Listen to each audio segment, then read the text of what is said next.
ప్రియులారా, ఈ దినము చాలా ప్రత్యేకమైన దినము. ప్రపంచము ఈ దినాన్ని ఒక 3 విషయాలు జరుపుకుంటూ సెలబ్రేట్ చేసుకుంటూ ఉంటుంది. మొట్టమొదటిగా ఈ దినము పెంతెకొస్తు దినము. పెంతెకొస్తు దినము అనగా సంఘములోనికి పరిశుద్ధాత్ముడు వచ్చి సంఘ స్థాపన జరిగిన దినము. అంటే ఈరోజు చర్చ్ యొక్క బర్త్డే, సంఘం యొక్క పుట్టినరోజు. అలాగే రెండవది, ఈ దినము ప్రపంచ ప్రార్థనా దినముగా ప్రపంచము కొరకు, దేశము కొరకు, రాష్ట్రముల కొరకు ప్రార్థించాలనే ఒక చక్కని ఉద్దేశముతో ప్రపంచ ప్రార్థనా దినముగా జరుపుకుంటూ ఉన్నాం. మూడవది, ఈ రోజున brothers day, international brothers day. ఎలాగైతే ఫాదర్స్ డే, మదర్స్ డే ఉందో అలాగే బ్రదర్స్ డే. దీని గురించి పెద్దగా ఎవరికి తెలియదు, కానీ ఈరోజు బ్రదర్స్ డే. రైట్. అయితే ఈరోజున మనము పెంతెకొస్తు జరుపుకుంటూ ఉన్నాం. ఈ పెంతెకొస్తు అనేది మన పండగ కాదు. వాస్తవానికి ఇది యూదుల పండగ. దేవుడు యూదులకు ఒక 7 పండగలు ఇచ్చి ఆ యూదులు అందరూ కూడా ఆ పండుగలలో చేరి ఆయనను ఆరాధించాలని చెప్పి వారికి ఇచ్చిన 7 పండగలలో 4వ పండగ పెంతెకొస్తు పండగ. లేవియకాండం 23వ అధ్యాయంలో ఈ యొక్క 7 పండగల యొక్క వివరము మనకి అక్కడ కనిపిస్తూ ఉంటుంది. అయితే మనము నూతన నిబంధనలో ఉన్న మనము ఈ పండుగలు కూడా మనకి ఏ విధంగా వచ్చాయి? వాస్తవానికి పాత నిబంధనకు క్రొత్త నిబంధనకు మధ్య ఒక గొప్ప వ్యత్యాసం ఏదైనా ఉంది అన్నట్లయితే, పాత నిబంధనలో జరిగే పండుగలన్నీ కూడా అవి భౌతికపరమైన ఆచారాలు. వారు వచ్చి ఏదో ఒక బలి అర్పించి అక్కడ కూడుకొని ఉండటం మాత్రమే వారు చేస్తూ ఉండేవారు. కానీ నూతన నిబంధనకు వచ్చినప్పటికీ ఆ పండుగలు పండుగలుగా కాదు, అవి అనుభవాలుగా మార్చబడ్డాయి. అవి పాతకాలంలో ఆచారాలు, కానీ నూతన నిబంధనకు వచ్చినప్పటికీ అవన్నీ కూడా అనుభవాలుగా మార్చబడ్డాయి. అందుకోసమే మనం ఏ పండగ అయితే జరుపుకుంటున్నామో అవి కేవలం సెలబ్రేషన్స్గా మాత్రమే కాక ఎక్స్పీరియన్సెస్గా. అంటే మనకు క్రిస్మస్ అనేది ఉంది. క్రిస్మస్ మనం ఒకరోజే జరుపుకుంటామా? కాదు. మనకి ప్రతిరోజు క్రిస్మస్. ఎందుకోసం? క్రీస్తు ఎప్పుడు పుట్టాడు? నేడు పుట్టిననే మాటను మనం చూస్తాం. ఏ రోజు చదివినా కానీ అది నేడే. అలాగే పెంతెకొస్తు దినము కూడా మనకు ప్రతి దినము పెంతెకొస్తు దినమే. ఎందుకోసము అంటే ఈ పెంతెకొస్తు దినము కేవలము వారు 10 రోజులు కనిపెట్టారు పెంతెకొస్తు కోసం. క్రీస్తు ఆరోహణము తర్వాత ప్రభువారు వెళ్తా వారికి ఒక మాట చెప్పాడు. ఏమని? పరిశుద్ధాత్ముడు మీ మీదకి రానయ్యి ఉన్నాడు. మీరు ఎన్ని రోజులు కనిపెట్టాలంటే టైం చెప్పలే. కొన్ని రోజులు కనిపెట్టమంటే వారు 10 రోజులు కనిపెట్టారు. కానీ పెంతెకొస్తు కొరకు దేవుడు క్షణాల నుంచి కనిపెడతా ఉన్నాడు. మనుషులు కనిపెట్టడం కంటే దేవుని కనిపెట్టడమే ఎక్కువ. దేవుడు కనిపెట్టి ఆ దినాన్ని ఆత్మను పంపించి ఉన్నాడు. కాబట్టి ఈ దినమున పెంతెకొస్తు గురించి మనం నేర్చుకుందాం. వాస్తవానికి ఈ సంవత్సరాన్ని మనము నెరవేర్పు సంవత్సరముగా ధ్యానం చేస్తున్నాం. ఈ సంవత్సరం ఏ సంవత్సరము? మన సంఘానికి నెరవేర్పు సంవత్సరము. ఈ నెరవేర్పు సంవత్సరంలో దేవుడు అనేక కార్యాలు నెరవేర్చాడు. ఇంకా అనేక కార్యాలు నెరవేర్చబడాలని మనము కోరుతూ ఉన్నాం. దేవుడు కూడా పెంతెకొస్తు దినమున కొన్ని విషయాలు నెరవేర్చి ఉన్నాడు. కాబట్టి ఆ దినమున దేవుడు ఏమి నెరవేర్చాడు, ఆ నెరవేర్చబడిన విషయాలు మన జీవితంలో ఎలా నెరవేర్చబడాలి అనేది ఈ దినమున మనం ధ్యానం చేద్దాం. అపోస్తుల కార్యముల గ్రంథము 2వ అధ్యాయము మొదటి 4 వచనాలు మనం చదువుకుందాం. అపోస్తుల కార్యముల గ్రంథము 2వ అధ్యాయము మొదటి 4 వచనాలు. పెంతెకొస్తును పండుగ దినము వచ్చినప్పుడు అందరూ ఒక చోట కూడియుండిరి. అప్పుడు వేగముగా వీచు బలమైన గాలి వంటి యొక్క ధ్వని ఆకాశము నుండి అకస్మాత్తుగా వారు కూర్చుండి ఉన్న ఇల్లంతయు నిండెను. మరియు అగ్నిజ్వాలల వంటి నాలుకలు విభాగింపబడినట్టుగా వారికి కనబడి వారిలో ఒక్కొక్కని మీద వ్రాలగా అందరూ పరిశుద్ధాత్మతో నిండిన వారై ఆ ఆత్మ వారికి వాక్శక్తి అనుగ్రహించిన కొలది అన్య భాషలతో మాట్లాడసాగిరి. ఇది పెంతెకొస్తు జరిగిన విషయం. అయితే ఈ పెంతెకొస్తులో ఏమేమి నెరవేర్చబడినవో మనం చూద్దాం. పెంతెకొస్తు నెరవేర్పు. మనం నేర్చుకుంటున్న విషయం ఏంటి అంటే పెంతెకొస్తు నెరవేర్పు. ఏ విషయాలు ఆ పెంతెకొస్తు దినమున నెరవేర్చబడ్డాయి? వాస్తవానికి ఈ పుస్తకము అపోస్తుల కార్యముల గ్రంథము ఎవరు రాస్తూ ఉన్నారు అంటే ఆయన పేరు లూకా. ఆయన ఒక డాక్టర్. ఈ నూతన నిబంధనలో ఆయన 2 పుస్తకాలు రాశారు. మొట్టమొదటి పుస్తకం లూకా సువార్త, రెండవ పుస్తకం అపోస్తుల కార్యములు. ఈ 2 పుస్తకాల్లో కూడా ఫస్ట్ బుక్లో లోకా సువార్తలో ప్రభువారు లోకంలోనికి ఎలా వచ్చి ఆయన పరిచర్య చేశారో, అలాగే 2వ పుస్తకంలో పరిశుద్ధాత్మ పరిచర్యను గురించి రాస్తూ ఉన్నాడు. లోకా సువార్త 2వ అధ్యాయం చూసినట్లయితే ద ఫిజికల్ బాడీ ఆఫ్ క్రీస్తు యొక్క శారీరక పుట్టుకను గురించి రాయబడుతూ ఉంది. అయితే అపోస్తలుల కార్యాలు 2వ అధ్యాయంలో ద స్పిరిచువల్ బాడీ ఆఫ్ క్రీస్తు యొక్క ఆత్మీయ దేహమైన సంఘము యొక్క ఉత్పత్తిని లేదా సంఘము యొక్క పుట్టుకను గురించి ఆయన వైద్యుడైన లోకా రాస్తూ ఉన్నాడు. రాస్తూ మొట్టమొదటి ఏమని మనం చదువుకున్నాము అంటే పెంతెకొస్తను పండుగ దినము. ఈ పెంతెకొస్తు అనే మాటకు ఇది ఇంగ్లీష్ మాట కాదు, తెలుగు మాట అంతకంటే కాదు. పెంతెకొస్తు అనేది ఒక గ్రీకు పదము.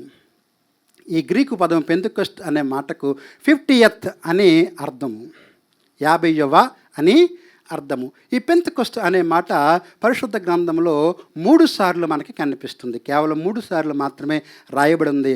ఇది అపోస్తలుల కార్యముల గ్రంథము 2వ అధ్యాయము 1వ వచనములో మొదటిసారి రాయబడుతూ ఉంది.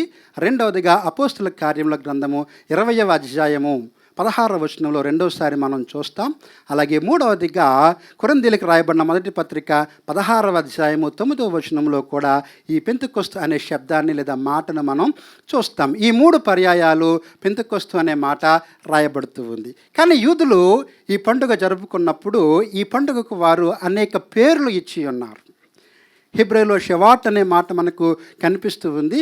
వారు ఈ పండుగను వారముల పండుగగా పిలిచేవారు. ఎందుకోసం అంటే దేవుడు చెప్పాడు, పస్కా తర్వాత ఆ విశ్రాంతి దినం మొదలుకొని 7 వారాలు లెక్కించాలి. 7 × 7 49 రోజుల తర్వాత వచ్చేదే 50వ రోజు పెంతెకొస్తు. కాబట్టి 7 వారాలు లెక్కించాలి. కాబట్టి దీన్ని ఏమని పిలిచేవారు అంటే వారముల పండుగ. ద్వితీయోపదేశ కాండము 16వ అధ్యాయము 10వ వచనంలో దీనిని వారముల పండుగ పిలిచారు. అంత మాత్రమే కాదు, ఇది కోత పండుగ. ఏ పండుగ ఉంది అంటే కోత పండుగ. నిర్గమకాండము 23వ అధ్యాయము 16వ వచనంలో దీనిని కోత పండుగగా పిలిచారు. అప్పుడు భౌతికపరమైన కోత మాత్రమే జరిగేది, కానీ నూతన నిబంధనలో ఆత్మీయమైన కోత కోయబడడం అంటే ఏంటి? ఆత్మల రక్షణ అనేది మనము చూస్తూ ఉన్నాం. అయితే ఈ పెంతెకొస్తున ఏమి నెరవేర్చబడింది? పెంతెకొస్తున ఏమి నెరవేర్చబడింది అని మనం చూసినట్లయితే మొట్టమొదటి నెరవేర్పు నిబంధన నెరవేర్పు. దేవుడు తన ప్రజలతో ఒక అగ్రిమెంట్, ఒక కవర్నెంట్ చేస్తూ వచ్చాడు. దానినే మనము నిబంధన అని పిలుస్తూ ఉన్నాం. దేవుడు తన ప్రజలతో చేసిన నిబంధన ఎప్పుడైతే ఐగుప్తు దాటి వారు బయటికి వచ్చారో వారిని పిలిచి, మీరు నా జనులు, నేను మీకు దేవుడునై యుందును అని చెప్పి, ఒకవేళ మీకు దేవుడుగా నేను ఉండాలి అన్నట్లయితే మీరు కొన్ని విషయాలను పాటించాలి అని చెప్పి వారికి ఆజ్ఞలు ఇచ్చాడు. పెంతెకొస్తు వారు యూదులు జరుపుకోవడానికి మరొక కారణం ఏమిటి అంటే ఐగుప్తును దాటి ఎర్ర సముద్రము దాటి వారు వచ్చిన తర్వాత 50వ రోజున దేవుడు వారికి ధర్మశాస్త్రాన్ని ఇచ్చాడు. ధర్మశాస్త్రాన్ని సీనాయి పర్వతం మీద మోషే ద్వారా ఇచ్చినప్పుడు ఆ ఇచ్చిన విధానాన్ని బట్టి వారు గుర్తు చేసుకోవడానికి ఈ పెంతెకొస్తు పండుగను జరుపుకుంటూ ఉంటారు. యూదులు ఈ పెంతెకొస్తు పండుగ జరిగినప్పుడు వారు రూతు గ్రంథాన్ని చదివే అలవాటు వారికి ఉంది.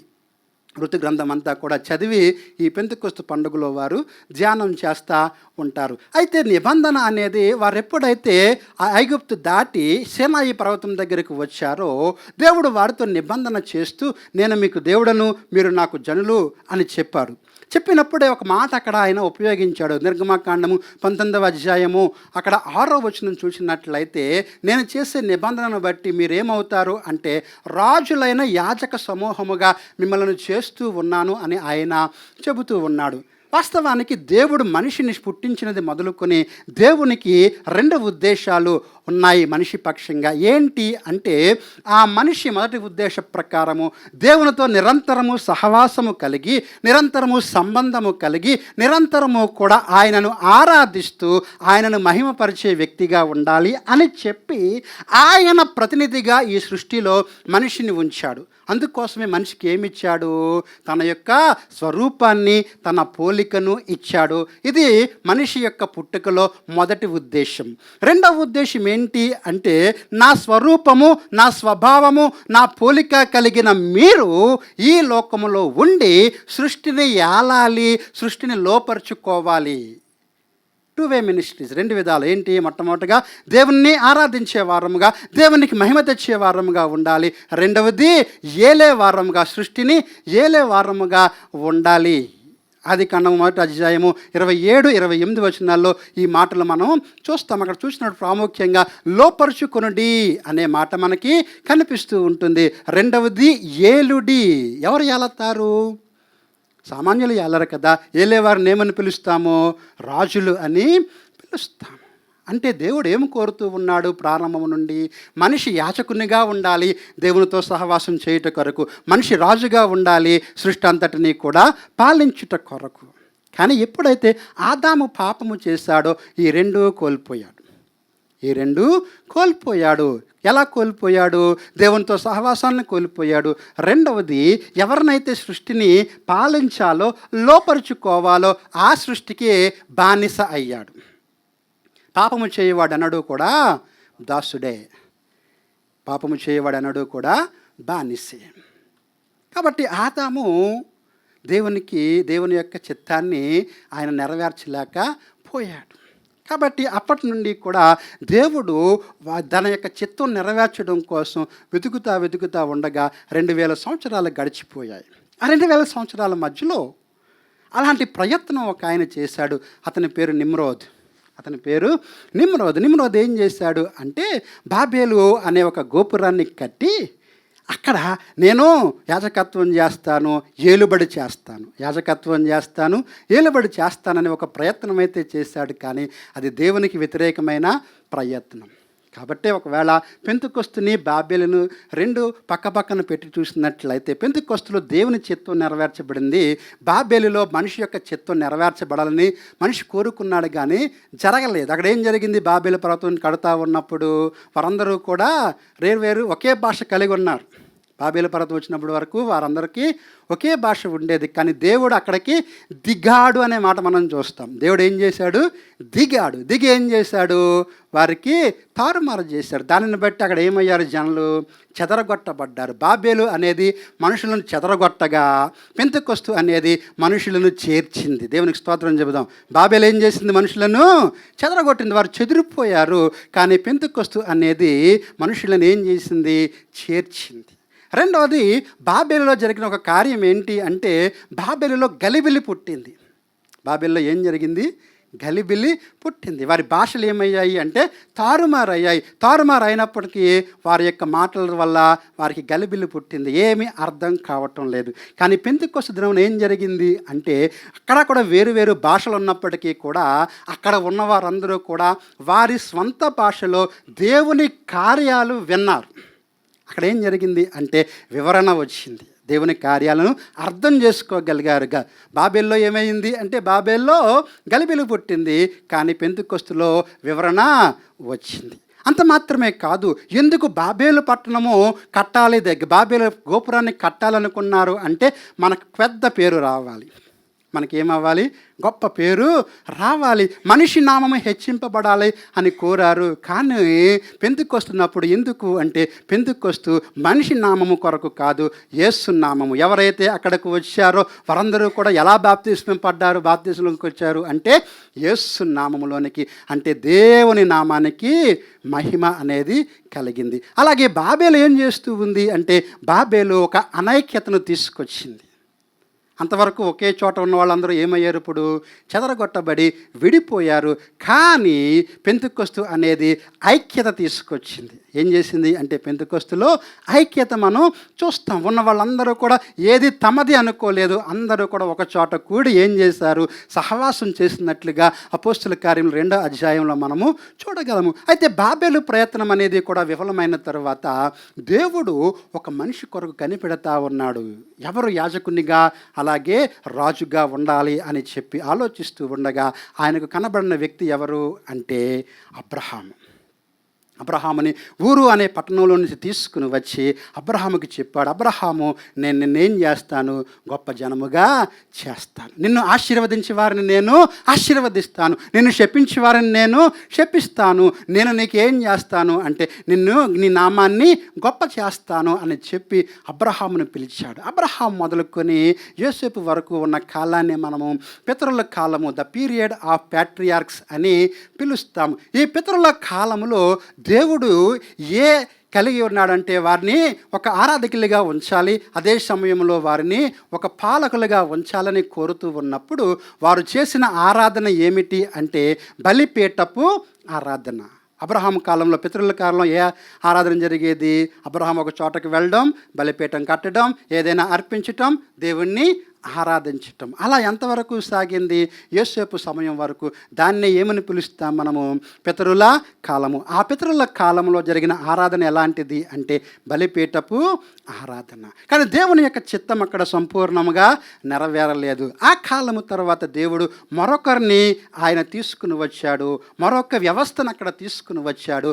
వారు ఎవరు అంటే ప్రాఫెట్స్, ప్రవక్తల కాలము. మోషే మొదలుకొని సమూయేలు సమయం వరకు కూడా ఎవరు నడిపించారు దేశాన్ని అంటే ఇదిగో ప్రవక్తలు నడిపించారు. ఈ ప్రవక్తల కాలంలో కూడా దేశాన్ని యాలాలి అని కోరినప్పుడు దేవుడు వారి ద్వారా కూడా అది నెరవేర్చబడలేదు, సంపూర్ణంగా అది నెరవేర్చబడలేదు. న్యాయాధిపతుల పుస్తకాన్ని మనం చూసినట్లయితే వారు మరలా ఎక్కడికి వెళ్ళిపోతూ ఉన్నారు?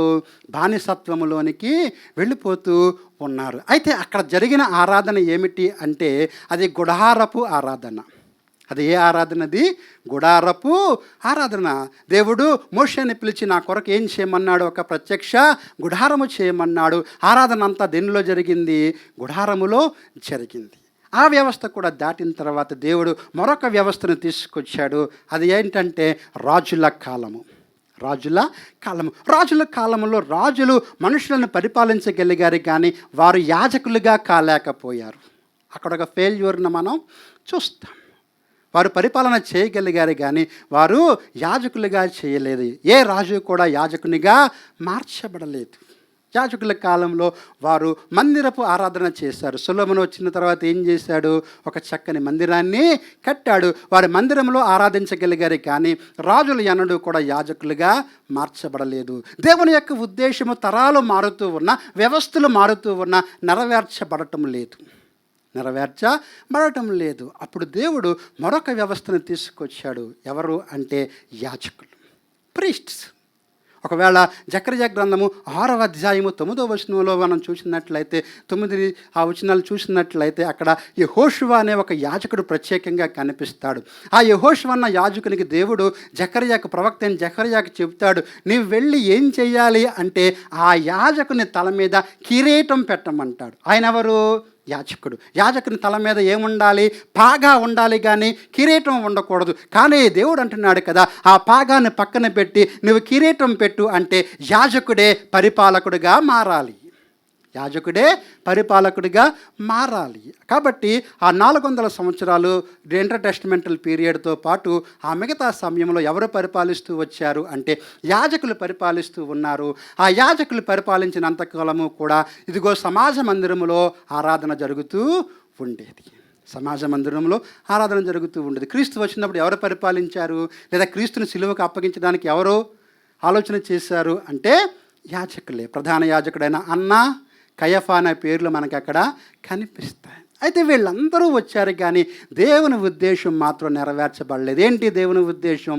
ఆ మనిషి ఏకకాలంలో యాజకుడిగా ఉండాలి, ఆ మనిషి ఏకకాలంలో రాజుగా కూడా ఉండాలి.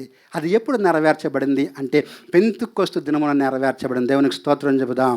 పెంతెకొస్తు దినం మొదలుకొని 1 పేతురు పత్రిక ఇదిగో 2వ అధ్యాయము 5వ వచనంలోను అలాగే 9వ వచనంలో మనం ఏం చూస్తున్నాము అంటే దేవుడు చీకటిలో నుండి ఆశ్చర్యకరమైన తన వెలుగులోనికి మనలందరినీ కూడా పిలిచాడు. ఎందుకు పిలిచాడు అంటే ఆయన యొక్క గుణాతిశయములను ఈ లోకములో ప్రకటన చేయడం నిమిత్తము ఆయన మనలను పిలిచాడు. అయితే మనలను పిలిచిన పిలుపు ఏంటి అంటే యాజకులైన రాజులు లేదా రాజవంశమైన యాజకులము మనము పిలువబడ్డాం.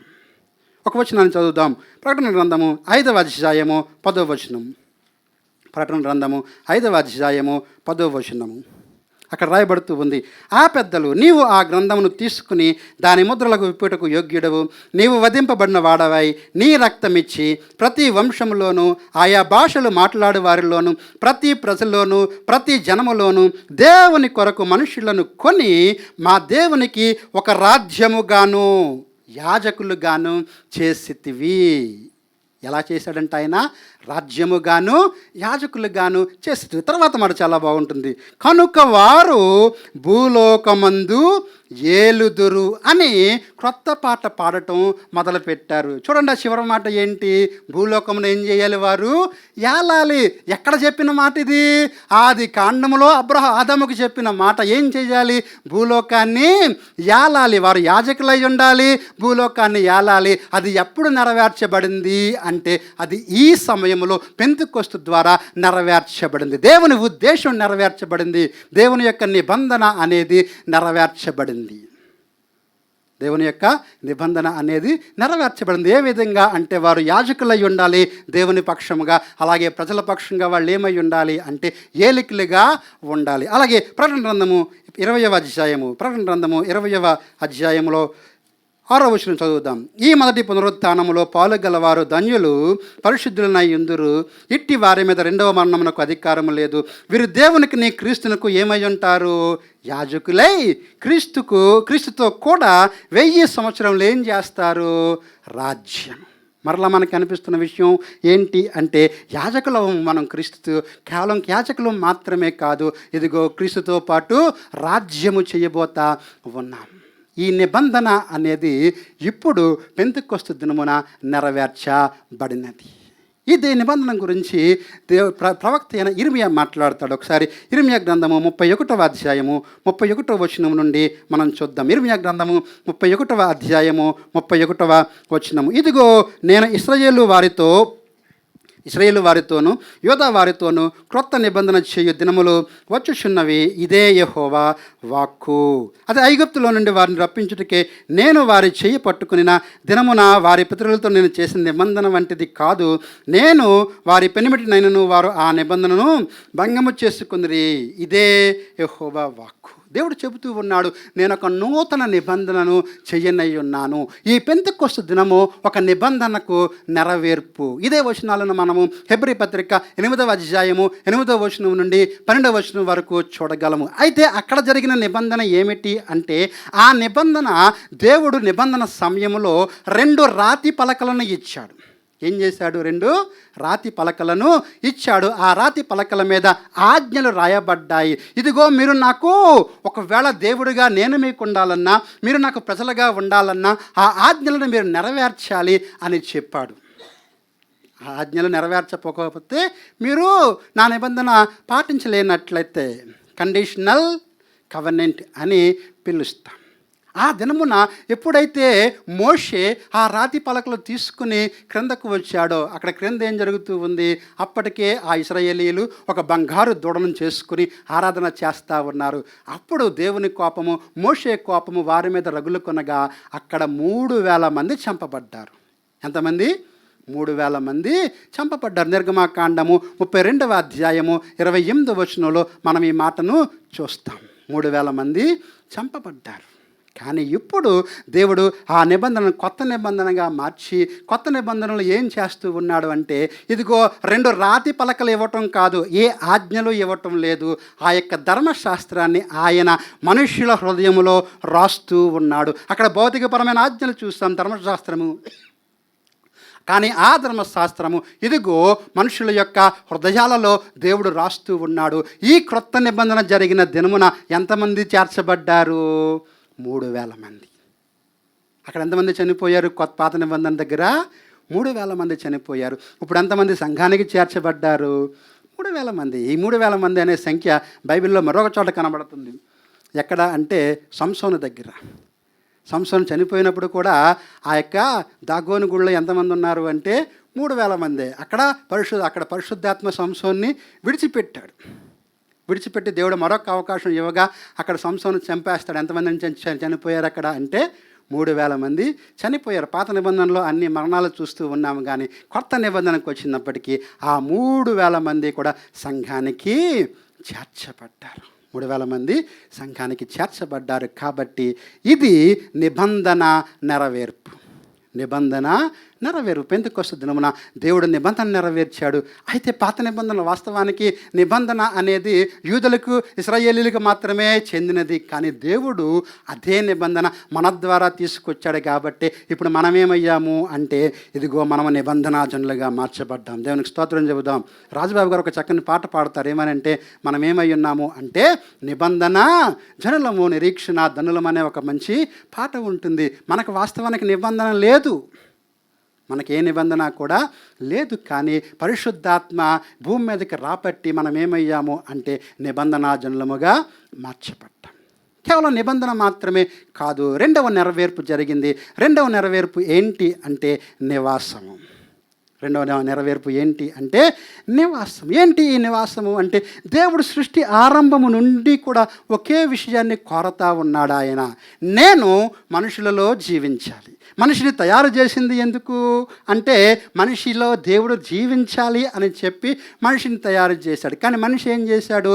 పాపం చేశాడు. పాపం ఉన్న చోట దేవుడు ఉన్నాడు. పాపం ఉన్న చోట దేవుడు ఉన్నాడు. కాబట్టి దేవుడు మనిషిని విడిచిపెట్టాల్సి వచ్చింది. ఆ సమయం దాటిన తర్వాత దేవుడు మోషేని పిలిచి, సరే మీ హృదయంలో ఉండడానికి నాకు ఇక్కడ మీరు అవకాశం ఉంచలేదు కాబట్టి కనీసం మీ మధ్యలోనన్నా ఉంటాను. కాబట్టి మీరు ఏం చేయాలి? ప్రత్యక్ష గుడారాన్ని తయారు చేయాలి. ప్రత్యక్ష గుడారం యొక్క ముఖ్య ఉద్దేశం ఏంటి? మనం చాలా ధ్యానాలు చేస్తూ వచ్చాం. నిర్గమాకాండం 25వ అధ్యాయము 8వ వచనంలో ఏం రాయబడుతుంది? నేను మీలో నివసించినట్లుగా నా కొరకు ఏం చేయాలి? ఒక గుడారము కట్టాలి. కానీ ఆ గుడారం కట్టిన తర్వాత కూడా వాళ్ళు ఏం చేశారు అంటే విగ్రహారాధన చేశారు. దానిని బట్టి దేవుడు ఏం చేయాల్సి వచ్చింది? ఆ గుడారాన్ని కూడా విడిచిపెట్టాల్సి వచ్చింది. కానీ దేవుడు ఏం కోరుతా ఉన్నాడు అంటే మనుషులలో తన యొక్క నివాసాన్ని ఉంచాలని కోరుతా ఉన్నాడు.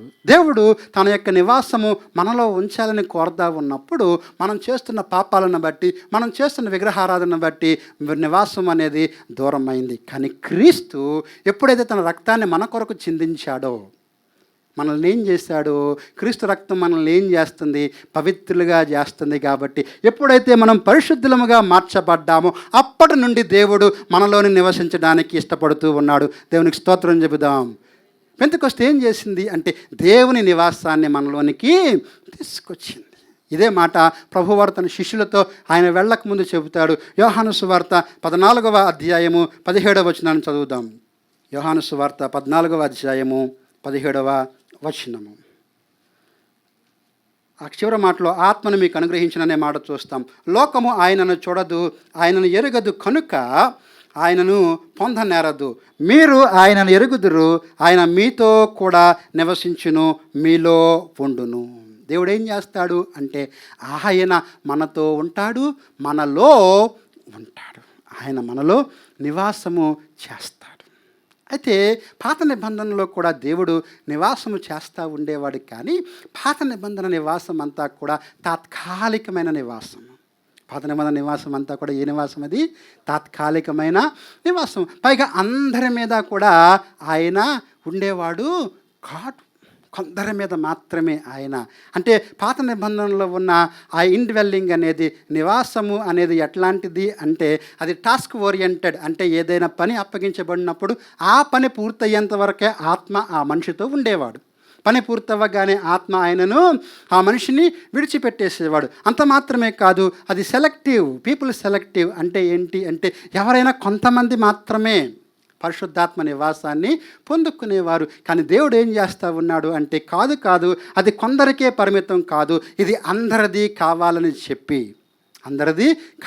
చెప్పి పెంతెకొస్తు దినమున ఒకవేళ మనం అక్కడ చూసినట్లయితే ఆ 4 వచనాల్లో అపోస్తలుల కార్యం 2వ అధ్యాయము మొదటి 4 వచనాల్లో అందరూ అనే మాట మనకు 2 సార్లు కనిపిస్తుంది. అందరూ అనే మాట. ఆ అందరిలో స్త్రీలు ఉన్నారు, ఆ అందరిలో పురుషులు ఉన్నారు, ఆ అందరిలో శిష్యులు ఉన్నారు, ఆ అందరిలో సామాన్యులు ఉన్నారు. అందరూ కూడా ఏం పొందుకున్నారు అంటే పరిశుద్ధాత్మను పొందుకున్నారు. అందరిలో దేవుడు నివసించడం ప్రారంభించాడు.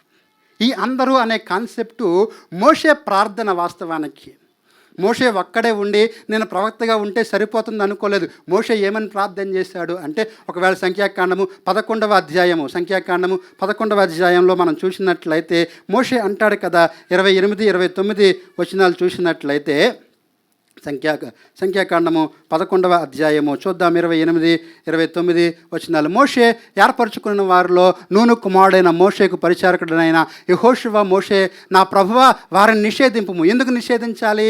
కొంతమంది ప్రవచిస్తూ ఉన్నారు, వారిని ఆపేయి అని మోషేనంటే, మోషే అంటున్నాడు కదా, అందుకు మోషే, నా నిమిత్తము నీకు రోషము వచ్చిన యెహోవా ప్రజలందరూ కూడా ప్రవక్తలగునట్లు యెహోవా తన ఆత్మను వారి మీద ఉంచును గాక.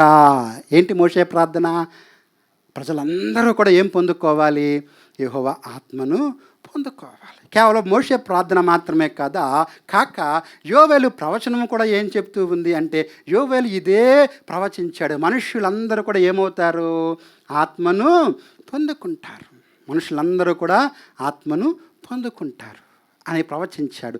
మోషే యొక్క ప్రార్థన, యోవేలు యొక్క ప్రవచనము పెంతెకొస్తు దినమున నెరవేర్చబడింది. దేవునికి స్తోత్రం చెబుదాం. మోషే ప్రార్థన అలాగే యోవేలు ప్రవచనము నివాసము పక్షముగా పెంతెకొస్తు దినమున నెరవేర్చబడింది. ఏ విధంగా నెరవేర్చబడింది అంటే, అక్కడ మనం చూస్తాం. అపోస్తలుల కార్యముల గ్రంథము 2వ అధ్యాయము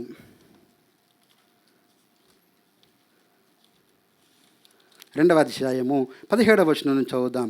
అంత్య దినముల యందు నేను మనుషులందరి మీద నా ఆత్మను కుమ్మరించెదను. ఒకవేళ పాత నిబంధనలో గనక మనం చూసినట్లయితే మనుషులందరి మీద కూడా ఆ యొక్క అభిషేకం లేదు, కొందరి మీదనే ఉంది. మరీ ప్రాముఖ్యంగా ఒకవేళ అభిషేకం జరగాలి అంటే ఎవరికి జరిగేది అంటే 2 తెగల వారికే. ట్రైబల్ డిఫరెన్సెస్ మనం అక్కడ చూస్తాం. ఎవరెవరికి అంటే, లేవీయులు మందిర పరిచర్య చేయాలి, యాజకులుగా ఎవరు ఉండాలి? లేవీయులు. కాబట్టి మోషే ఏం చేస్తాడు? లేవీయులను అభిషేకించాడు. ఒకవేళ రాజులుగా ఉండాలి అంటే ఏ గోత్రికులు అంటే కేవలము యోధా గోత్రికులు మాత్రమే రాజులుగా ఉండేవారు. కానీ ఆ యొక్క అభిషేకం ఏదైతే ఉందో ఒక గోత్రానికి మాత్రమే పరిమితం కాలేదు.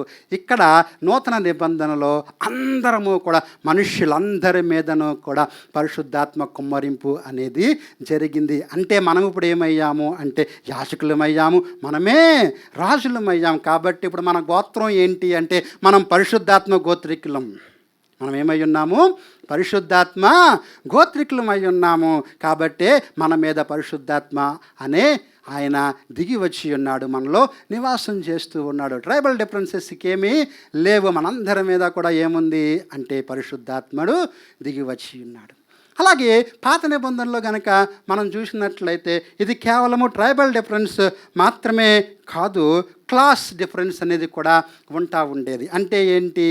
కేవలము యూదులకు మాత్రమే దేవుడు ఆయన, అన్యులకు దేవుడు కాదు. అబ్రహామును పిలిచి దేవుడు ఏమన్నాడు? నేను నీ మనందరం కూడా ఒక కవనెంట్ చేసుకుందాం, కవనెంట్ గుర్తుగా సున్నతి చేసుకుందాం. అయితే సున్నతి ఎవరికి చేయాలి? నీకు పుట్టిన కుమారులకు మాత్రమే. దాసులకు ఆ అవకాశము లేదు. స్వతంత్రులు, దాసులు అనే డిఫరెన్స్ అనేది పాత నిబంధనలో మనం చూస్తాం. కానీ ఈ పెంతెకొస్తు దినమున కొత్త నిబంధనలో దేవుడు ఏం చెబుతూ ఉన్నాడు అంటే, దాసులనే భేదము లేదు, స్వతంత్రులనే భేదము లేదు, ఏ క్లాస్ డిఫరెన్స్ లేదు, అందరము కూడా పరిశుద్ధాత్మ చేత నింపబడ్డాం. కాబట్టి దేవుని యొక్క నివాసము సర్వజనుల మీద కూడా ఆయన యొక్క నివాసము కుమ్మరించబడింది. కేవలం క్లాస్ డిఫరెన్స్ లేకపోతే ట్రైబల్ డిఫరెన్స్ మాత్రమే కాదు, పాత నిబంధనలో ఏజ్ డిఫరెన్స్ కూడా ఉండేది. ఏ విధంగా? మందిరంలో పరిచర్య చేయాలి అంటే సర్టెన్ ఏజ్ ఉండేది. ఒకవేళ సంఖ్యాకాండము 8వ అధ్యాయము 24, 25 వచనాలు మనం చూసినట్లయితే 20 సంవత్సరాలు వచ్చేంత వరకు కూడా పరిచర్య చేయడానికి అర్హులము కాదు. సరే, 20 సంవత్సరాల తర్వాత మనం అభిషేకం పొందుకొని పరిచర్య చేస్తూ ఉన్నాము అంటే సరిగ్గా 50 వచ్చినప్పుడు మనం దాన్ని రిజైన్ చేసి బయటకు వచ్చేయాలి. అంటే రిటైర్మెంట్ అనేది కూడా ఉండేది. 50 సంవత్సరాలు దాటిన తర్వాత ఆ యొక్క గుడారంలో పరిచర్య చేయడానికి అవకాశము ఉండేది కాదు. కానీ ఎప్పుడైతే పరిశుద్ధాత్ముడు వచ్చాడో అక్కడ రాయబడుతూ ఉంటుంది ఏమని అంటే, యవనస్తులు ప్రవచనాలు చెబుతారు, వృద్ధులు ముసలివారు ఏం చేస్తారు, కలలు కంటారు. అంటే ఏజ్ డిఫరెన్స్ కూడా లేకుండా అందరూ కూడా పెద్దవారు చిన్నవారు. అందుకోసం ఈ దినమున మేము నిలవబడగా మా పరిచర్య ఏమై ఉంది అంటే ఎలాంటి రిటైర్మెంటు లేని పరిచర్య. ప్రభుత్వ ఉద్యోగం పదవి విరమణ ఉంటుంది, కానీ ప్రభు ఉద్యోగంలో పదవి విరమణ అనేది ఉండదు. నిరంతరము చనిపోయేంత వరకు కూడా ఏం చేస్తాము అంటే సేవ చేసేవారముగా, పరిచర్య చేసేవారముగా ఉన్నాం. Age difference. అలాగే అతి ప్రాముఖ్యమైన డిఫరెన్స్ ఇంకోటి చూస్తాము అంటే జెండర్ డిఫరెన్స్. అంటే ఏంటి అంటే, పాత నిబంధనలో పరిచర్య చేయాలి అంటే దేవుడు పురుషుల్ని మాత్రమే ఎన్నుకున్నాడు. పురుషుల్ని మాత్రమే ఎన్నుకున్నాడు. యాజకులుగా ఎవరున్నారు? పురుషులు. కనీసం వారు ఆ యొక్క దేవాలయంలోనికి ప్రవేశించే అర్హత కూడా వారికి ఇవ్వబడలేదు. కానీ నూతన నిబంధనకు వచ్చినప్పటికీ పెంతెకొస్తే ఏం చేసిందంటే స్త్రీలకు అధికారం ఇచ్చింది. మీరు కోరుకుంటున్న అధికారము స్త్రీలకి పెంతెకొస్తు దినమున వచ్చింది. ఏంటి అంటే మీ కుమారులు కుమార్తెలు అనే మాట అక్కడ మనం చూస్తాం. అంటే అందరికీ కూడా ఏకమైన అభిషేకం వచ్చింది. కాబట్టి మీరు ఇప్పటి నుండి ఏమయ్యారు అంటే యాజకులుగా, అలాగే పరిపాలన చేయు ఏలికలుగా మీరు మార్చబడ్డారు. పాత నిబంధన నివాసానికి కొత్త నిబంధన నివాసానికి అతి ప్రాముఖ్యమైన వ్యత్యాసాలు ఈ విధంగా మనము చూస్తూ ఉన్నాం. అయితే పాత నిబంధనలో ఉన్న నివాసము కంటే కొత్త నిబంధనలో దేవుడు మనతో ఉన్నాడు. కాబట్టే మనం ఏం చేస్తూ ఉన్నాము అంటే మనం ఉన్న చోటికే క్రీస్తును మోసుకుపోతా ఉన్నాం. ఇదివరకు ఆరాధన అనేది ఒక చోటకు పరిమితమై ఉండేది. కానీ ఇప్పుడు మనం ఎక్కడుంటే అక్కడే ఆరాధన, మనం ఎక్కడ ఉండి ఆరాధిస్తే అదే ఆరాధనా స్థలముగా మార్చబడుతూ ఉంది. దానికి కారణం ఏంటి అంటే మనము పరిశుద్ధాత్మ నివాసముని మనం పొందుకొని ఉన్నాం. ఈ నివాసం ఏ నివాసం అయ్యింది అంటే ఇది సర్వజనులకు నివాసం. రెండవది ఏంటి, ఈ నివాసం ఎటువంటి నివాసము అంటే శాశ్వత నివాసము. ఈ నివాసం ఏ నివాసము? శాశ్వత నివాసము. పాత నిబంధనలో ప్రభువారు ఆ ఆత్మరూపంగా వచ్చినప్పుడు ఆయన వచ్చి ఏదైనా పాపము మనిషిలో కనబడగానే ఏం చేసేవాడు? విడిచిపెట్టేసేవాడు.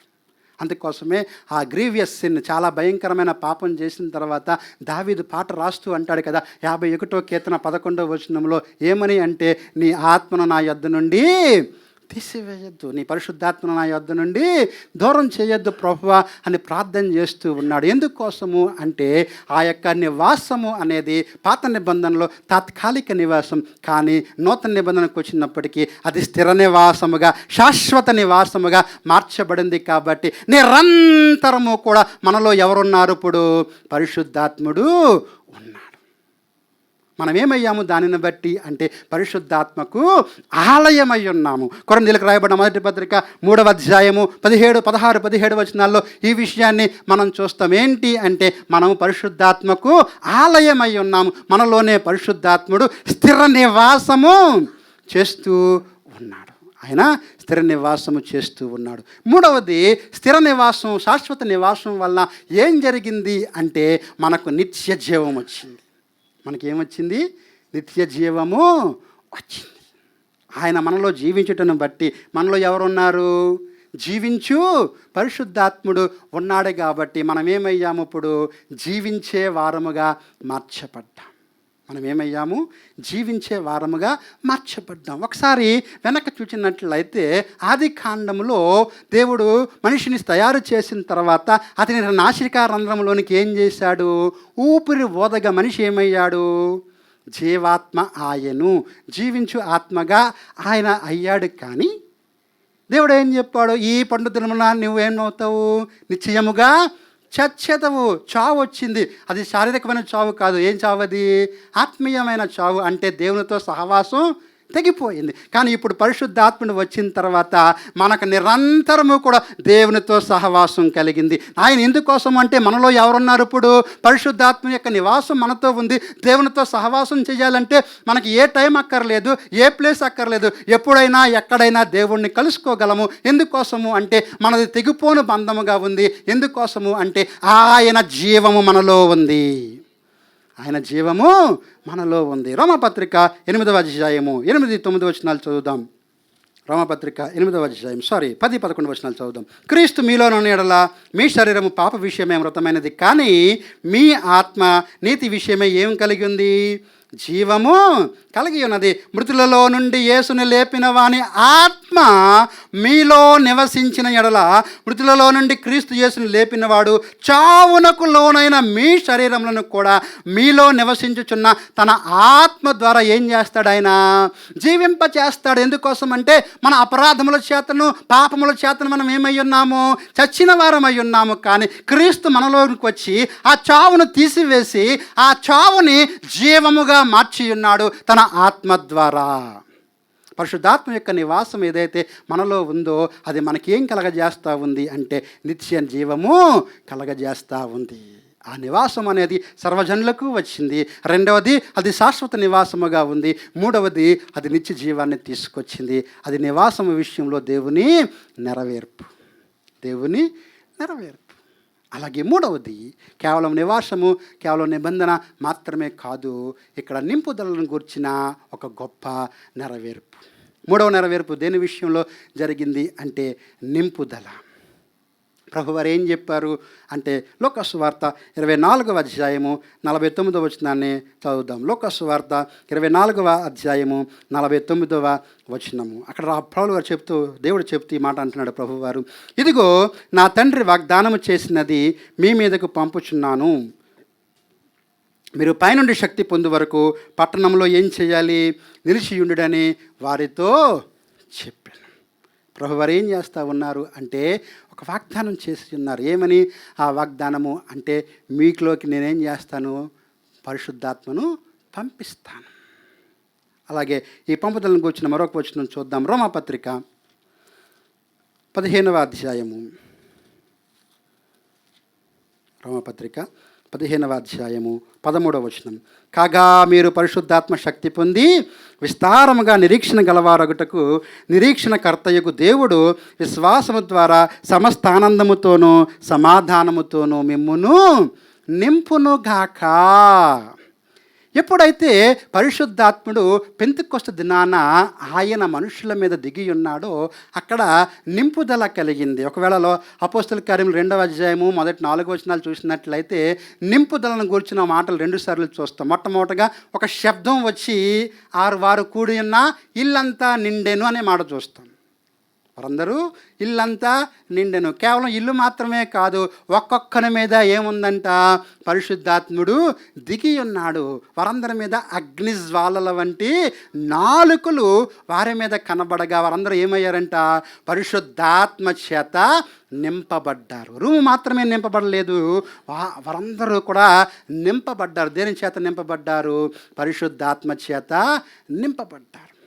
ఇక్కడ అగ్ని గురించి ఒక మాట చూద్దాం. ఏంటి ఆ అగ్ని గురించిన మాట అంటే వాస్తవానికి ఈ పెంతెకొస్తు పండుగ పాత నిబంధన కాలంలో పండుగ ఎలా జరపాలి అంటే కొన్ని అర్పణలు అర్పించడం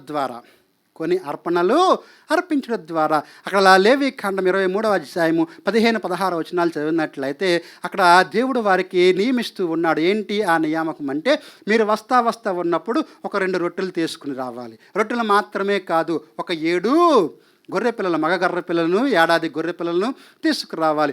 ఒక కోడెదూడను తీసుకురావాలి. ఒక 2 పొట్టేళ్ళను తీసుకురావాలి. ఇవన్నీ తీసుకొచ్చి ఏం చేయాలి? దేవాలయంలో అర్పించాలి. ఇప్పుడు ఈ 120 మంది ఆ మేడ గదిలో ఉండి ప్రార్థన చేస్తూ కనిపెడుతూ ఉండగా కింద ఏం జరుగుతూ ఉన్నాయి?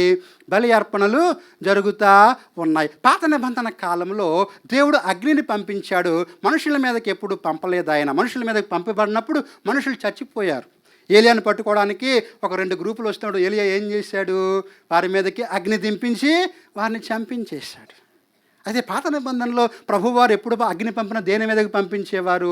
బలిపీఠం మీదకి, అర్పణ మీదకి పంపించేవారు. కానీ వీరు అక్కడ ఆ మేడగదిలో ఉండి కనిపెడుతూ ఉన్నప్పుడు వారి మీదకే అగ్ని దిగింది. అంటే దాని అర్థం ఏంటి అంటే వారే అర్పణగా మారారు. దేవునికి స్తోత్రం చెబుదాం. వారే అర్పణగా మారారు. ఆ పైనుండి కిందకి దిగిన అగ్ని వారిని దహించలేదు. వారిని ఏం చేయలేదు? దహించలేదు. నీ మీద ఏముంది? అగ్ని ఉంది. నా మీద ఏముంది? అగ్ని ఉంది. మనందరి మీద అగ్ని ఉంది, కానీ మనం ఏమవ్వట్లేదు? దహించబడటం లేదు. ఎందుకోసము అంటే ఆ అగ్ని మనకి శక్తినిస్తూ ఉంది. అగ్ని ఏం చేస్తూ ఉంది? మనకి శక్తినిస్తూ ఉంది, మనలను దహించుట లేదు. కాబట్టి మనం ఏం పొందుకున్నాము? శక్తిని పొందుకున్నాం. మనము శక్తిని పొందుకున్నాం. లోకాసు వార్త 24:49, అలాగే అపోస్తుల కార్యములు 1:8 ప్రభువారు అంటారు కదా, మీరు ఇక్కడ నిలిచి ఉండి ఏం పొందుకోండి? శక్తిని పొందుకొని. శక్తిని పొందుకోవడం ద్వారా ఏం చేయాలి? మీరు యెరూషలేముకి వెళ్ళాలి, నాకు సాక్షులుగా ఉండాలి. యోదయాకి వెళ్ళాలి, నాకు సాక్షులుగా ఉండాలి. సమరయకి వెళ్ళాలి, నాకు సాక్షులుగా ఉండాలి. భూదిగంతముల వరకు మీరు వెళ్ళి నాకు సాక్షులుగా ఉండే శక్తి ఎక్కడ వస్తుంది అంటే అదిగో ఆ యొక్క నింపుదల ద్వారా. ఆ యొక్క నింపుదల ద్వారా వారికి ఏం వస్తూ ఉంది అంటే శక్తి వస్తూ ఉంది. కేవలం శక్తి మాత్రమే కాదు, ఇదిగో ఎప్పుడైతే పరిశుద్ధాత్ముడు వారి మీదకి దిగాడో వారి హృదయాల్లో వాక్యము రాయబడింది. వారి హృదయాల్లో ఏం రాయబడింది? వాక్యము రాయబడింది. ఇదిగో వాక్యం అంతా కూడా పరిశుద్ధ గ్రంథంలో రాయబడింది అంటే దానికి మూల కారణం ఎవరు? పరిశుద్ధాత్ముడు. అయితే ఆ పరిశుద్ధాత్ముడు ఏం చేశాడు? పాత నిబంధనలో 2 రాతి పలకల మీద రాయబడిన ఆ ధర్మశాస్త్రము దేవుడు అంటున్నాడు కదా, నూతన నిబంధనకు వచ్చినప్పటికీ లేదా ఆ పెంతెకొస్తు దినమున వారి హృదయంలో ఆయన వాక్యాన్ని నింపాడు. అందుకోసమే పెద్దగా విద్య లేని పామరుడైన పేతురు నిలవబడి ఒక 3 పాత నిబంధన వచనాలు చెప్పగలిగాడు, వాటిని చక్కగా వివరించగలిగాడు. అంటే దాని అర్థం ఏంటి? దానికి జరిగిన కార్యం ఏంటి అంటే పరిశుద్ధాత్ముడు వాక్యము చేత నింపాడు. ఎప్పుడైతే పరిశుద్ధాత్ముడు మనలోనికి వస్తాడో ఆయన ఏం చేస్తాడంటే మనలను వాక్యము చేత నింపుతాడు. మనలను వాక్యము చేత నింపుతాడు. చూద్దాం ఈ మాట. ఇర్మియా గ్రంథము 31వ అధ్యాయము. ఇర్మియా గ్రంథము 31వ అధ్యాయము 33వ వచనం. అక్కడ రాయబడుతుంది, ఈ దినంలో అయిన తర్వాత నేను ఇశ్రాయేలు వారితోనూ యోధా వారితోనూ చేయబో నిబంధన ఇదే, వారి మనస్సులలో నా ధర్మవిధి ఉంచెదను, వారి హృదయము మీద నేను దానిని రాసెదను. మన హృదయాలు ఇప్పుడు దేవునికి ఏమయ్యాయి అంటే పలకలయ్యాయి. మన హృదయాలు ఏమయ్యాయి? దేవునికి పలకలయ్యాయి. అంటే దేవుని వాక్యము మన హృదయంలో రాయబడి ఉన్నది. ఇదే మాట హెబ్రీ పత్రిక 10వ అధ్యాయము 16వ వచనంలో కూడా మనం చూడగలము. ఏం చెప్తూ ఉన్నాడు దేవుడు అంటే మన హృదయాల మీద దేవుని ధర్మశాస్త్రము రాయబడి ఉంది. అంటే మన హృదయంలో ఏముంది? వాక్యం ఉంది. 119వ కీర్తనకాడు అంటాడు కదా, నేను పాపం చేయకున్నట్లు నేను చేసుకున్నాను, నీ వాక్యమును నా హృదయమందు దాచుకున్నాను.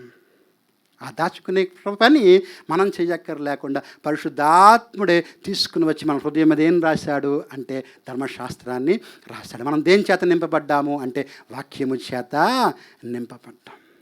కేవలం వాక్యం చేత మాత్రమే కాదు, దేవుడు మరొక గొప్ప విషయం జరిగిస్తూ ఉన్నాడు. ఏంటి అంటే నూతన స్వభావాన్ని. అక్కడ ఏం జరుగుతూ ఉంది అంటే నూతన స్వభావము చేత మనము నింపబడ్డాం. 3వది నూతన స్వభావము చేత మనము నింపబడ్డాం. ఈ నూతన స్వభావం మనల్ని ఏం చేసింది అంటే మనం ఇదివరకు మనకు నచ్చిన తీరులో మనం ఉండడం చూస్తాం. కానీ ప్రభువారు మన యొక్క జీవితాన్ని మార్చి మనకు నూతన స్వభావాన్ని ఆయన ఇస్తూ ఉన్నాడు. తీతు పత్రిక 3వ అధ్యాయము 5వ వచనాన్ని చదువుదాం. తీతు పత్రిక 3వ అధ్యాయము 5వ వచనము.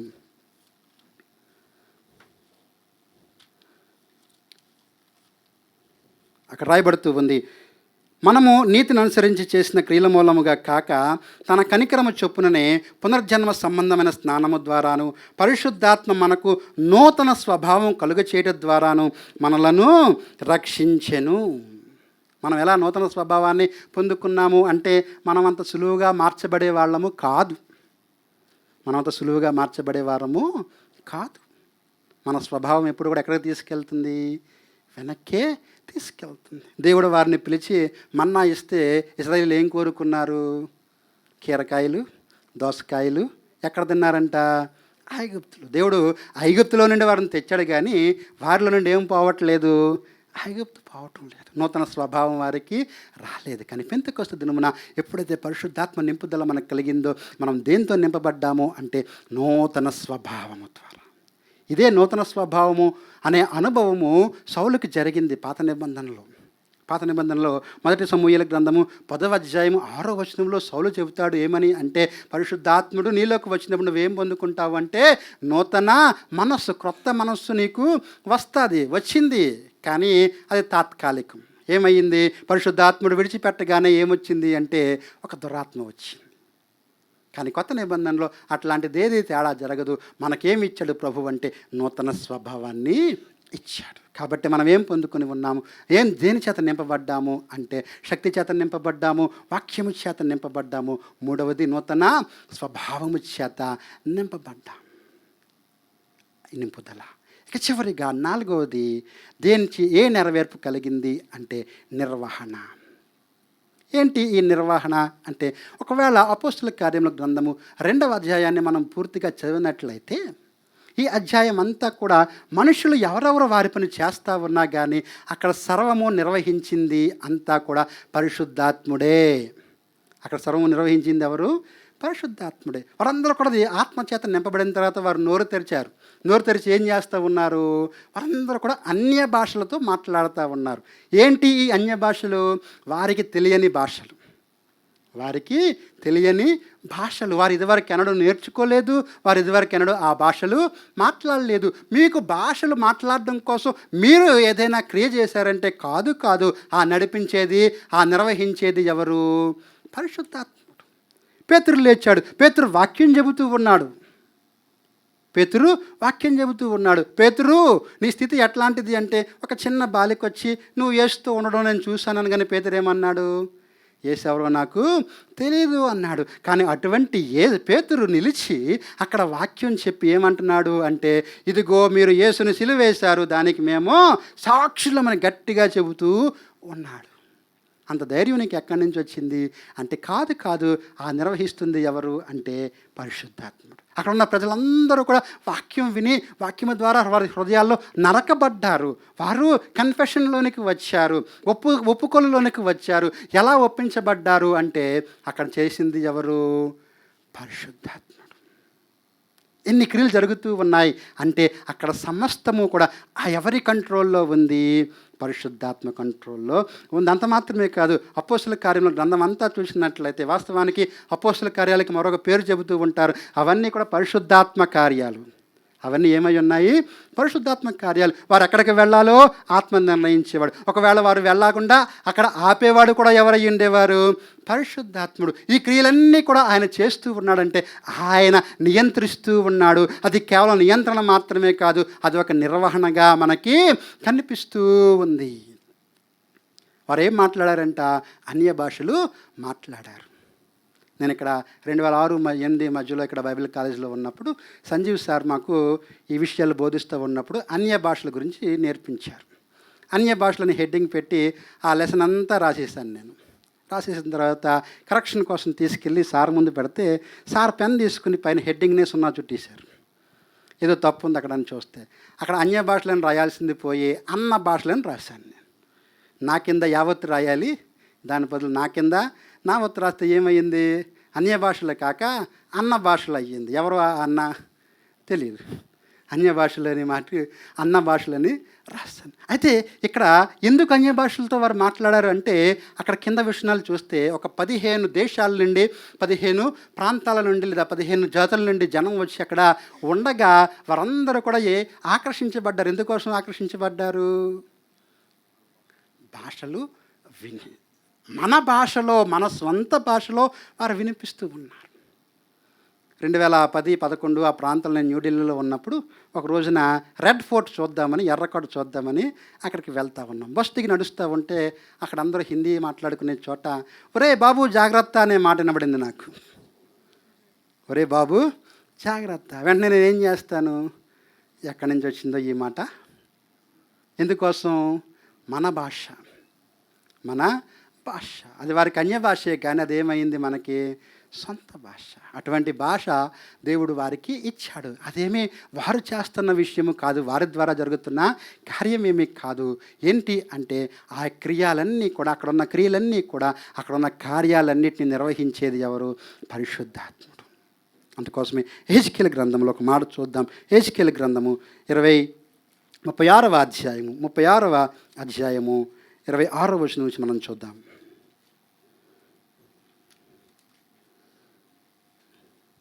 ఇరవై 27, నా నూతన హృదయము మీకు ఇచ్చేదను, నూతన స్వభావం మీకు కలుగచేసేదను, రాతి గుండె మీలో నుండి తీసివేసి మాంసపు గుండెను మీకు ఇచ్చేదను, నా ఆత్మను మీ యందుంచి నా కట్టడలను అనుసరించి వారిగా, నా విధులను గైకొను వారిగా మిమ్మును చేసేదను. ఇదివరకు మనం పాత నిబంధన గురించి మాట్లాడినప్పుడు పాత నిబంధన అంతా కూడా మనుషులు చేయాల్సిన ఆజ్ఞల చేత నింపబడింది. 10 ఆజ్ఞలు చెప్పినప్పుడు ఏం చూస్తాము? నీవు చేస్తావా, దేవుడు చేస్తాడా? నీవు నీవు నీవు you shall not, you shall not, you shall అనే మాటనే చూస్తాం. నీవు మాత్రమే చేయాలి. కానీ కొత్త నిబంధనకు వచ్చినప్పుడు దేవుడు అంటున్నాడు కదా, నేను నీ కోసం చేస్తాను, నేను నీ కోసం చేస్తాను. ఏంటి నేను చేసేది? నీకు నూతన స్వభావం ఇస్తాను, నీకు మాంసపు గుండెను పిస్తాను. నేను మీకు ఏం చేస్తానంటే మీ స్వభావాన్ని మార్చివేసి మీరు నా ఆజ్ఞలు గైకొనే వారిగా చేస్తాను. నేను నేను నేను అని ఆయన ముందుకొస్తూ ఉన్నాడు. ఒకవేళ దేవుడే పరిశుద్ధాత్ముడు మనలను నిర్వహించాలి అంటే ఆయన ఏమేమి చేస్తాడంటే ప్రాముఖ్యంగా 3 పనులు ఆయన చేస్తాడు. ప్రాముఖ్యంగా 3 పనులు చేస్తాడు. ఏంటేంటి ఆయన చేసే పని అంటే, మొట్టమొదటిగా ఆయన మనల్ని నడిపిస్తాడు. ఆయన ఏం చేస్తాడు? మనలను నడిపిస్తాడు. పరిశుద్ధాత్ముడు మనలను ఒక కాపరి వలె, ఒక గైడ్ వలె ఆయన నడిపిస్తాడు.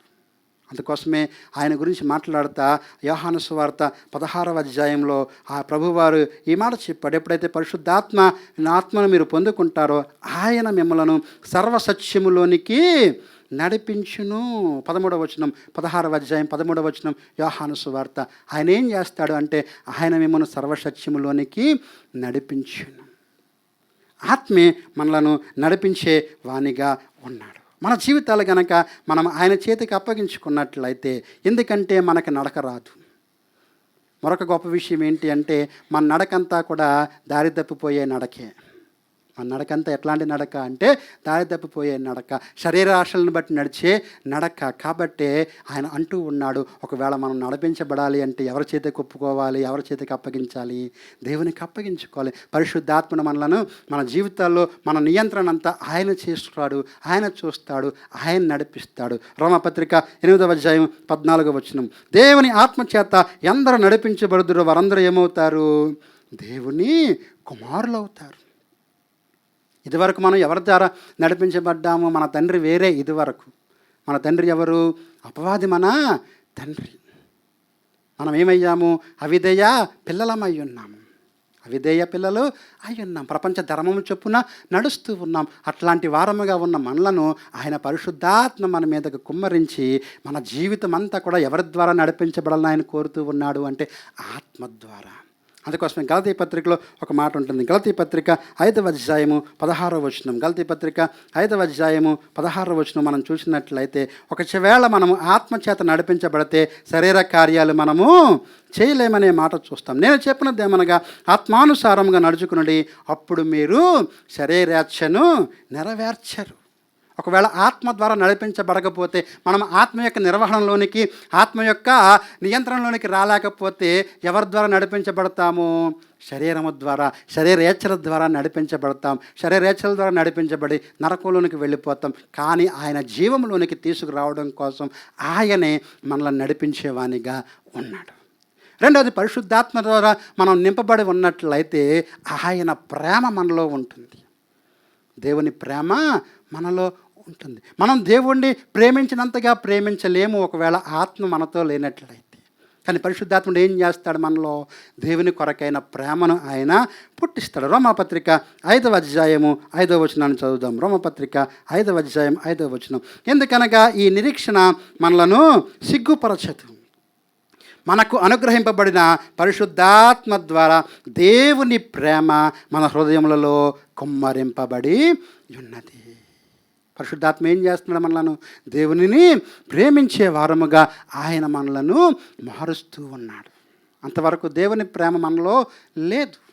మన దేవుడు ఎంత గొప్పవాడంటే మనం ప్రేమించక ముందే ఆయన మనలను ప్రేమించాడు. ఇంకనూ ఆయనను ప్రేమించాలని ఆయన కోరుతూ ఉన్నాడు. ఆయనను ప్రేమించాలి అంటే మనం ఏం చేయాలి? దేవుని ఆత్మచేత నింపబడాలి. ఎప్పుడైతే దేవుని ఆత్మచేత నింపబడతామో ఆయన స్వాధీనంలోనికి, ఆయన నిర్వహణలోనికి మనం వెళ్తామో దేవుడు పరిశుద్ధాత్ముడు మనల్ని ఏం చేస్తాడు అంటే ప్రేమ చేత నింపుతాడు. అందుకోసమే తిమోతికి ఆయన పత్రిక రాస్తూ పౌలు అంటాడు కదా, ఏ ఆత్మ ఇచ్చాడు మనకి? పిరికితనము గల ఆత్మ నిజలేదు కానీ శక్తి, ప్రేమ, ఇంకా ఇంద్రియ నిగ్రహము కలిగిన ఆత్మనిచ్చాడు. అలాగే ప్రేమ ఆత్మ ఫలము చూస్తాం. ఆత్మ ఫలంలో మొత్తది ఏంటి? ప్రేమ. ఆయన మనకేం కలగజేస్తూ ఉన్నాడు అంటే దేవుణ్ణి ప్రేమించే వారముగా చేస్తూ ఉన్నాడు. ఒకవేళ ఆత్మ నడిపింపు, ఆత్మ నిర్వహణ మనలో లేనట్లయితే మనం దేవుణ్ణి ప్రేమించలేము. దినదినము కూడా ప్రేమ ఏమవుతూ ఉంది? పుట్టుతూ ఉంది నూతనంగా. అలాగే అన్నిటికీ మించి ఆ ప్రేమ మాత్రమే కాదు, చాలా గొప్ప విషయం కొరకు దేవుడు మనల్ని నడిపిస్తూ ఉన్నాడు. అదేంటి అంటే ఆయన మనకి స్వాతంత్రం ఇచ్చి ఉన్నాడు. ఏంటి ఆ స్వాతంత్రము? పాపము, దాసత్వము లేని స్థితి. మనిషి ఏమైపోతూ ఉంటాడు అంటే పడిపోతూ ఉంటాడు. దేనిలో? పాపంలో పడిపోయినప్పుడల్లా కూడా ఎవరు అధికారం చేస్తూ ఉంటారు? పాపానికి మనం ఏమై ఉన్నామంట? అమ్మబడిపోయాం. పాపం మనల్ని ఏం చేస్తూ ఉంది? చెరపట్టేస్తుంది. పాపం మనం ఏం చేస్తూ ఉంది? ప్రభుత్వం చేస్తూ ఉంది. కానీ పాప ప్రభుత్వం మనలోండి దూరం చేసేది ఎవరు అంటే పరిశుద్ధాత్మ. కొరింథీయులకు రాయబడిన 2వ పత్రిక 3వ అధ్యాయము 17వ వచనం. ప్రభువే ఆత్మ, ప్రభువు యొక్క ఆత్మ ఎక్కడ నుండి అక్కడ ఏముంటుంది? స్వాతంత్రము ఉంటుంది. ఆ స్వాతంత్రము మనల్ని ఎక్కడికి నడిపిస్తుంది అంటే క్రీస్తు వలె మారటం. ఏదైతే ఆదాముకు దేవుడు స్వరూపాన్ని, స్వభావాన్ని, పోలికను ఇచ్చాడో ఆ కోల్పోయిన స్వభావాన్ని ఇవ్వడం కోసమే ప్రభువు ఇన్ని సంవత్సరాలు ఈ నిబంధనలు, ఈ కార్యమంతా చేస్తూ ఉన్నాడు. ఆ కార్యం ఎవరి ద్వారా నెరవేర్చబడుతుంది అంటే పరిశుద్ధాత్మ ద్వారా నెరవేర్చబడుతూ ఉంది. పరిశుద్ధాత్మ నియంత్రణలోనికి, పరిశుద్ధాత్మ నిర్వహణలోనికి మనం వెళ్ళినట్లయితే మనం ఏమవుతాము అంటే క్రీస్తు స్వభావాన్ని పొందుకుంటాం. 18వ వచనం. మనమందరమును ముఖము లేని ముఖముతో, ముసుకులేని ముఖముతో ప్రభు యొక్క మహిమను అద్దము వలె ప్రతిఫలింప చేయొచ్చు, మహిమ నుండి అధిక మహిమను పొందుచు ప్రభువగు ఆత్మ చేత ఆ పోలికగానే, అంటే క్రీస్తుకున్న పోలికలోనికి, క్రీస్తు యొక్క స్వభావములోనికి ఏమవుతూ ఉన్నాము అంటే మార్చబడుచున్నాము. దేవుని యొక్క కర్తవ్యము, దేవుని యొక్క ఉద్దేశము ఏంటి? దేవుడు ఏం నెరవేర్చాలనుకుంటున్నాడంటే ఏ స్వభావము, ఏ పోలిక ఆదాముకు ఇచ్చి ఉన్నాడో ఆ ఆదాముకి ఇచ్చిన స్వభావము, పోలిక మనకు ఇవ్వాలి. మనం ఆ స్వభావములోనికి, ఆ పోలికలోనికి మార్చబడాలని దేవుడు కోరుతూ ఉండగా అందులోనికి మనల్ని నడిపించేది, మార్చేది, ఈ కార్యాలన్నీ కూడా నియంత్రించేది ఎవరు అంటే పరిశుద్ధాత్ముడు. కాబట్టి ఈ పెంతెకొస్తు దినమున ఈ 4 విషయాలు కూడా నెరవేర్చబడ్డాయి. మొట్టమొదటిగా నిబంధన నెరవేర్చబడింది, రెండవదిగా నివాసం నెరవేర్చబడింది, మూడవది నింపుదల నెరవేర్చబడింది, నాలుగవది నిర్వహణ నెరవేర్చబడింది. ఈ 4 విషయాలు నెరవేర్చబడ్డాయి. కానీ అది కేవలం అప్పటికి మాత్రమే పరిమితం కాలేదు. దేవుడు మనల్ని నింపాలని కోరుతూ ఉన్నాడు. మనము ఆయన స్వాధీనంలో ఉండాలని ఆయన నేటి దినమున కూడా కోరుతూ ఉన్నాడు. ఆయన మనలో జీవించాలని ఆయన కోరుతూ ఉన్నాడు. మనల్ని నిబంధన జనులుగా మార్చాలని ఆయన కోరుతూ ఉన్నాడు. కాబట్టి మన జీవితంలో కూడా ఈ పెంతెకొస్తు ఒక అనుభవముగా మారి మనము కూడా ఆ యొక్క నిబంధనలోనికి, ఆ నెరవేర్పులోనికి చేర్చబడాలని ఆయన కోరుతూ ఉండగా మన జీవితాలను మనం పరిశీలన చేసుకుందాం. ఆ నిబంధన మనలో నెరవేర్చబడిందా? క్రీస్తుకు మనం నివాసముగా ఉన్నామా? ఆత్మకు నివాసముగా ఉన్నామా?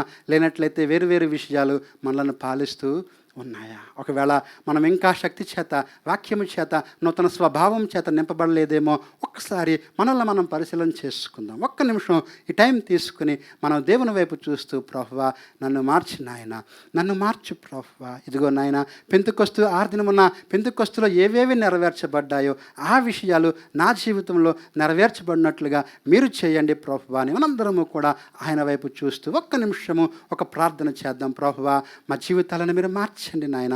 పెంతెకొస్తు దినమున మీరు ఏవేవి నెరవేర్చారో ప్రభువా, ఆ నెరవేర్పు అంతా కూడా నా జీవితంలో జరిగి ప్రభువా, నేను నెరవేర్చబడిన వ్యక్తిగా మార్చినట్టుకు ఈ సంవత్సరమునకు ప్రభువా, మా యొక్క థీమ్ మా జీవితంలో, మా కుటుంబంలో, మా సంఘంలో నెరవేర్చబడినట్లుగా మీరు చేస్తారని నమ్మచ్చు. ప్రార్థన చేద్దాం.